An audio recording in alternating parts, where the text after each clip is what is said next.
You're listening to the Life Coaching Secrets Podcast, episode 249.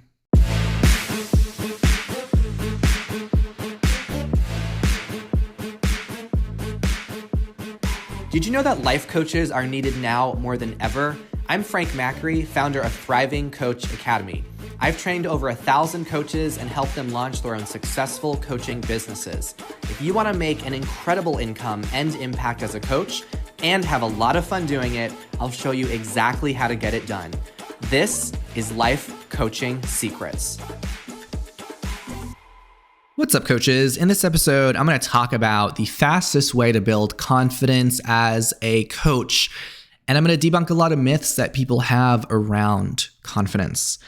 So if you haven't heard already, we are celebrating the summer of coaching, where this summer I am going to be sharing lots of episodes on all things coaching, all things growing a coaching business. So if you are going on a summer vacation, if you're going to be spending some time enjoying the sun by the pool or at the beach, going on long road trips, or just enjoying some downtime, maybe because you're not as busy as other parts of the year, remember to hit that subscribe button on the podcast so that you can enjoy all these fresh episodes that'll be coming out every few days over this summer.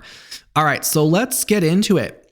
Have you ever been waiting? Have you ever had experience where you just wanted to feel more confident before you fully put yourself out there? Maybe it's in regards to coaching. Maybe you think that you're a confident person in some parts of your life, but not in other parts. Have you ever looked at other people, maybe other coaches out there, and you just think that, perhaps they were born confident? Confidence is something that's so misunderstood in the coaching industry. And a lot of aspiring coaches think that confidence is something you're just supposed to feel before you begin. That you might think confident coaches were just naturally born that way. They know what to say. They don't doubt themselves. They don't get nervous. They somehow just take these incredible action steps to put themselves out there. So you might hesitate, overthink, over-prepare, or perhaps wait. You just delay taking any action.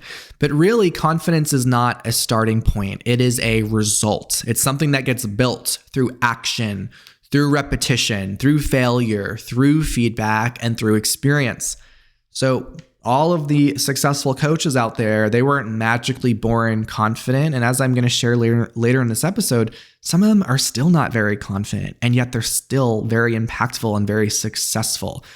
All right, so I want to talk about, let's start with what is confidence? Okay, what does confidence actually mean? A lot of people think confidence and describe confidence as a feeling. I think a more accurate way to understand it is it's a sense in your ability to handle something. It's a sense in your ability to handle something. Okay, it doesn't necessarily mean that you're fearless or that you're certain. It just means that you have enough belief, enough experience, or just enough resilience to move forward despite the unknown. So confidence is less about, I know this will go perfectly, and more about, I trust myself to navigate whatever happens. And I also think confidence exists on a spectrum, and it is contextual. So someone might feel extremely confident in one part of their life, but not so confident in others. Maybe you're confident playing an instrument or speaking in front of a group, but maybe less confident when it comes to your dating life. So this is important because sometimes people label themselves globally as a confident person or just not a confident person, when really you might just lack experience or exposure in a certain area. Confidence is rarely an identity trait. Okay, it's more often something that's cultivated within a particular environment through repetition and familiarity. And most important, it's not static. It's something that grows, it shrinks, it stretches, it evolves as we go through different levels of life. Even very successful people, they encounter situations where they feel uncertain again because they're entering unfamiliar territory. So the goal is not to become someone that never feels fear or insecurity. The goal is to become someone who can continue to move forward even when your confidence feels incomplete. So let's go over some myths people have around confidence. One myth is that confidence comes before action, or you need to start with confidence. And this is perhaps the biggest misconception people have. They believe they need to feel confident before they can start something. So they wait for a feeling that never fully arrives. And the thing is, confidence is the result of action. It's not the requirement for it. So think of it this way. Action is what creates evidence, and evidence is what creates confidence.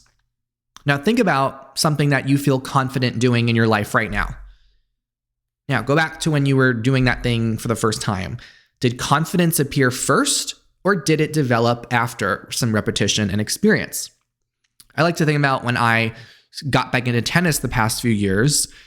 I got on the court a few years ago and I didn't feel confident. And what did I do? I worked with a coach, got a lot of games in, got a lot of practice in, practiced my serves, missed a lot of shots, kept adjusting my technique, kept gaining that experience. And that's what led to more confidence. And coaching, learning coaching is no different. The coach who has done 300 sessions naturally is going to feel more confident and grounded than the coach who's done 3. And that's not because they were born different. It's because repetition reduced the uncertainty. So where in life are you right now waiting to feel confident before you take action? Think about that. Where might you be overthinking or over-researching or over-preparing instead of just taking action? Maybe it's the decision to get into coaching where you know that you're just overthinking it because you're like, I'm just not confident. Now, one of the biggest ways that people destroy their confidence is through unrealistic expectations around what growth is supposed to look like. In other words, they expect themselves to perform like an expert when they are still a beginner. So if something feels awkward, uncomfortable, or imperfect, they might immediately assume something's wrong. But really, nothing's wrong at all. It's just that you're in the messy middle of learning. And that is how learning works. There's the messy middle. When you're practicing something, it's rarely graceful in the beginning, right? You can see what great looks like, but you haven't developed the repetitions to consistently perform at that level yourself. And that gap can feel really frustrating and vulnerable, but it is an incredibly normal part of mastery. I remember with myself years ago too, I got into piano. Imagine if the first time I sat at it, I just immediately played beautiful music. It would be so bizarre, right? Or the first time I picked up a tennis racket, we're instantly competing at a high level. That sounds ridiculous, right? When we apply it to those physical skills, but people do this psychologically all the time. They expect themselves to just naturally know how to do something even when they are a beginner. And it really fascinates me when people say things like, well, I'm just not confident at the business side of coaching. And this is before they've started anything. They said, I'm just not confident, as if that statement is supposed to end the conversation. Yes, the answer is yes, of course you're not confident. Why would you be? Because you're learning something new. It would actually be strange if you deeply felt confident in an area where you have little experience or minimal exposure, right? That would be strange if you felt confident in an area like that. So the issue is not lacking confidence. The issue is often that you're interpreting the lack of confidence as evidence that you are incapable instead of evidence that you're just learning. I'll say that one more time.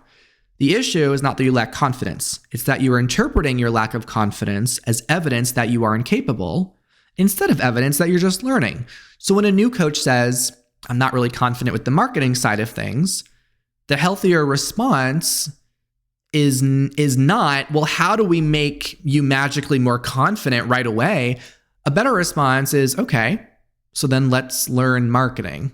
Let's learn how to put yourself out there and share your value and make offers. Let's just learn it. Confidence comes through the learning and the practice and the repetition. So a lot of what people call lack of confidence is just a lack of familiarity. And the thing is, familiarity can always be built. Every single expert that you admire, they once had some shaky beginnings. They had messy first attempts. They had moments where they questioned themselves too. But the thing is, they just stayed in the process long enough for the confidence to eventually catch up. Those people that become extraordinary, they embraced the messy middle. They allow themselves to be imperfect without making that imperfection mean that they're failing. They just understand that confidence is not built by avoiding that awkwardness. It's built by moving through it repeatedly until what once feels uncomfortable actually becomes familiar. Now, another myth people have around confidence is that confident people don't feel fear, insecurity, or doubt. A lot of people just assume that you have no more nervousness if you are now confident. But a lot of successful people, they still have imposter syndrome. They still have fear. The difference is that they don't require emotional certainty in order to move forward. So a better way to think about confidence is not as an absence of fear, but as the willingness to act alongside fear. The willingness to act alongside fear. So a coach, you for example, you might feel nervous before you host a workshop or webinar, before you are enrolling a client. Maybe you're nervous before you're about to go speak on a stage, but you just do it anyway. And that fear is not evidence that you are incapable. It's just evidence that you're stretching yourself beyond what is familiar. It's just a sign that you're growing. So have you ever interpreted fear or nervousness as a sign maybe you should stop? Like, what if that fear is not evidence that you are incapable? It's just evidence that you're stretching beyond what's familiar. Maybe you can think of a time you've done something while you were still scared. Think about what would actually become possible when you stop expecting yourself to feel emotionally certain all the time. Right? You don't have to feel emotionally certain. Remember, confidence is the willingness to act alongside fear. All right, myth number 3 is that confidence comes from positive thinking or believing in yourself. This one's really big, and a lot of coaches sometimes mislead clients accidentally when they don't understand this. So a client might say, I need more confidence. And the response becomes, okay, well, let's try to convince them that they're amazing, they're capable, or that they are enough.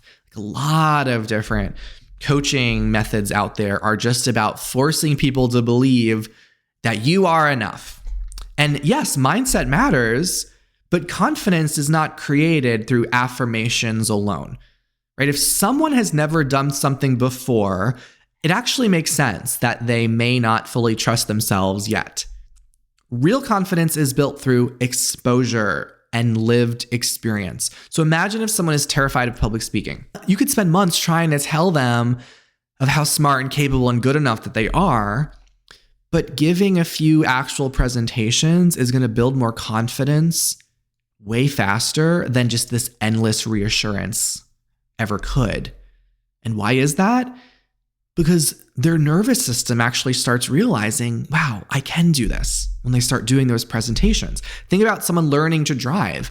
No amount of positive thinking creates the confidence to get behind the wheel. Confidence comes from actually driving. Parking badly at first, making mistakes, navigating traffic, and just slowly gaining that familiarity through repetition. And I want to make an important distinction here because one concept I teach our coaches about in Thriving Coach Academy is the concept of thoughts before evidence, which is that we can think something before we have evidence of that belief being true. And I absolutely believe that we can choose empowering thoughts before we have proof. Thoughts like, maybe I can do this. I'm willing to learn. There's potential inside me. I could become great at this over time. That's what I mean when I say you can have thoughts before evidence. What you don't need to do is force yourself to have fake thoughts like, I am confident, when you really aren't. So when you have thoughts like, there's potential inside me, I know I can become great at this over time, those thoughts really matter because they create movement. They allow you to be open. They give you the courage to try. They help you take action before those results exist yet. That's different from just expecting yourself to feel fully confident before you begin. Confidence is strengthened through evidence and repetition. Okay, the empowering thought is what gets you onto the court. The experience of playing over and over is what eventually builds the confidence when you're on the court. So the goal is not to think, I need to feel completely confident before I can do anything. The goal is, what thoughts can I choose that are empowering enough to help me take action before confidence fully develops. And I'll say that one more time. Your goal is to ask yourself this question: what empowering thoughts can I have that will help me take action before the confidence fully develops? And that might be the thought itself, just saying, I can take action even without feeling confident. That could be your thought right there.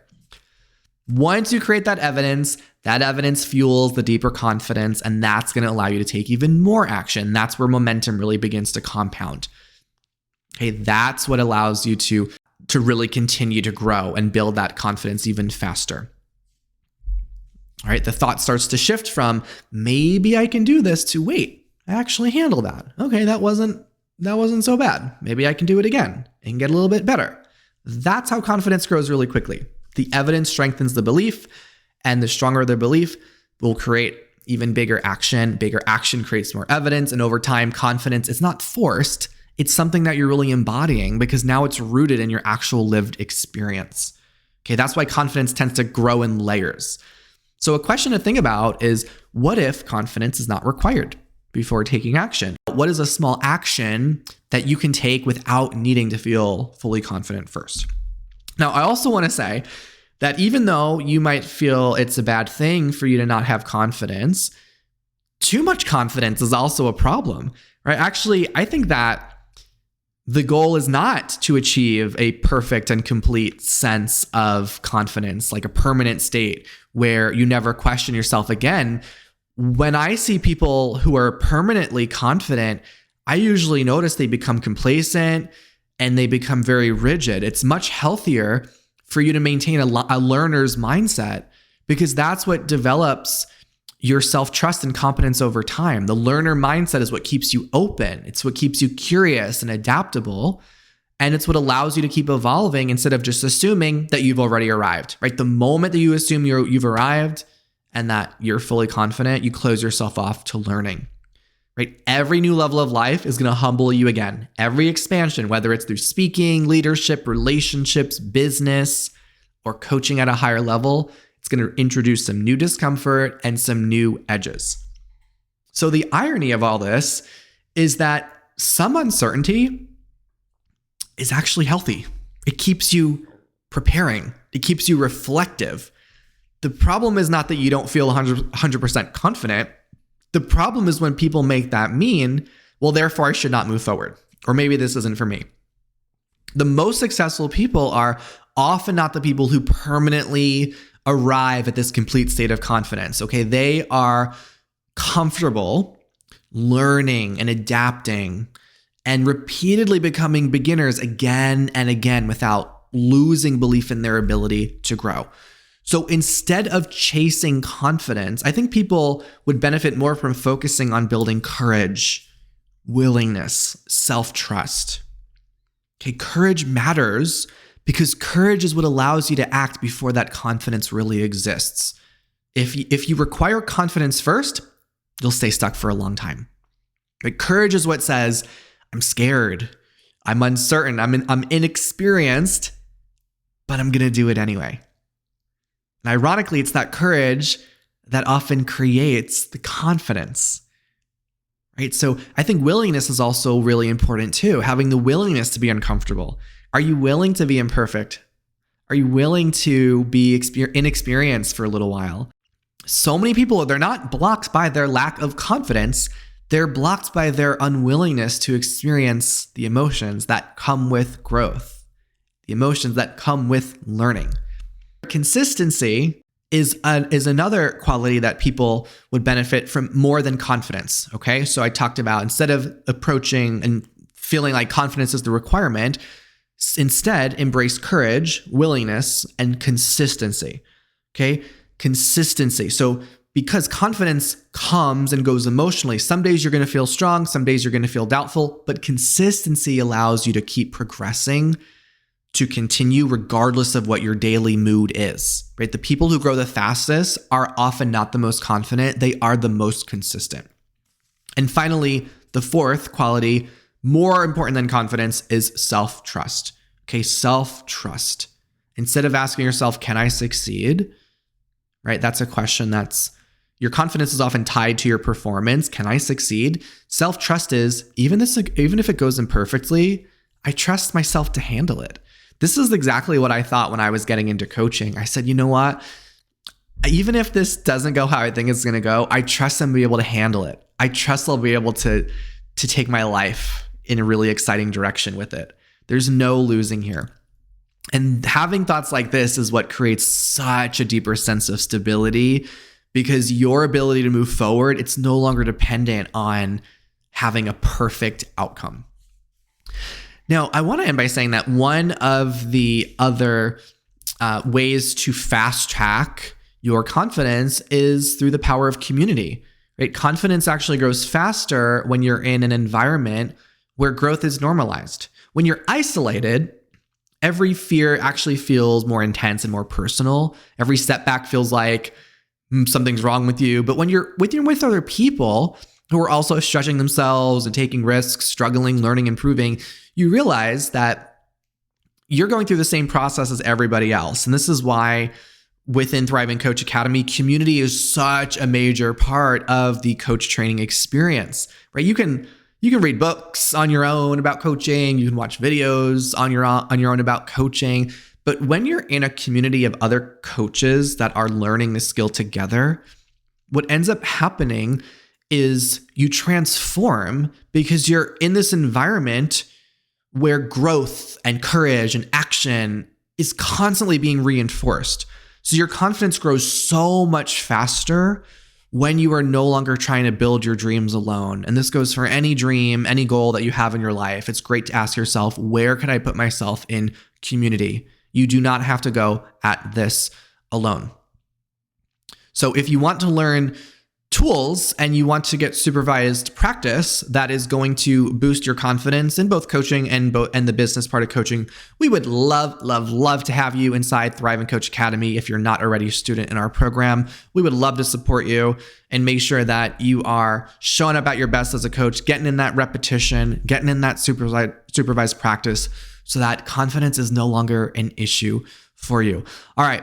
So that's what I got on this episode about confidence. Before I go, I'm going to leave an interview that I had with one of our coaches inside the academy. They're going to share with you their experience, but also some of their tips for how you can become successful in coaching. So enjoy their story, and I will see you in the next episode. My name's Holly Thurman. I actually stumbled upon the website. I was looking at another life coaching school, and I clicked on Thriving Coach Academy, and I was just really drawn to how clear everything was, how the program was laid out, how organized it was. I'm a lawyer, so studying and having a path and a program is something that I can really relate to. And I enjoyed how everything was just so accessible, easy to understand, and knowing what steps you take in the program with the coaching 101 video and how clear it was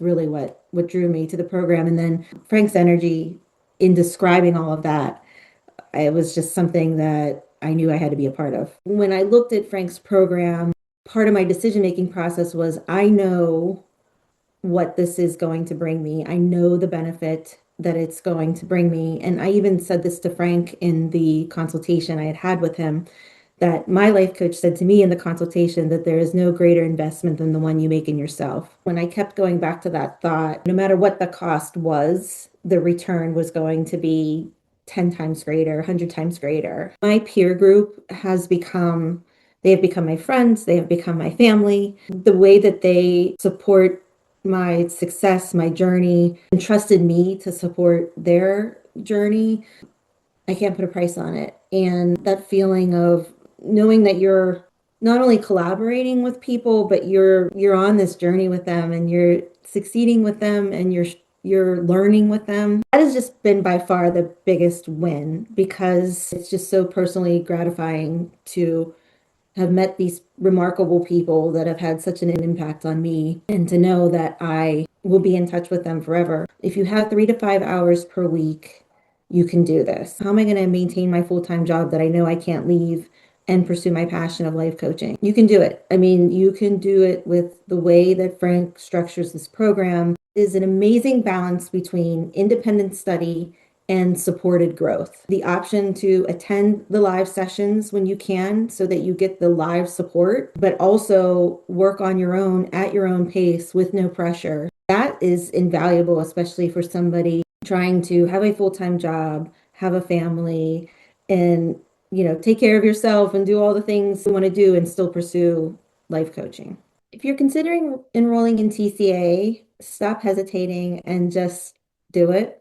Once you start, you're not going to want to stop. All of those reasons are still going to be there, and they're going to try to make you feel like, oh gosh, can I do this? Can I do this? And then you're going to meet these amazing people, your mentor, coach, Frank, his entire team, your peers, your cohort, and they're all going to cheer you on and lift you up, and you're going to keep going. And you're going to be so incredibly thankful and grateful you took that step and that you stopped hesitating and you did it.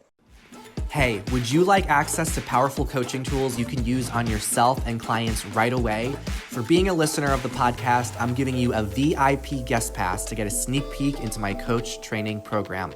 Inside, you'll learn our coach's secret tool they use to transform their clients' lives. And you'll also get a training on how to launch a coaching business. Just head over to www.thrivingcoachacademy.com/VIP to get started. I'll see you on the inside.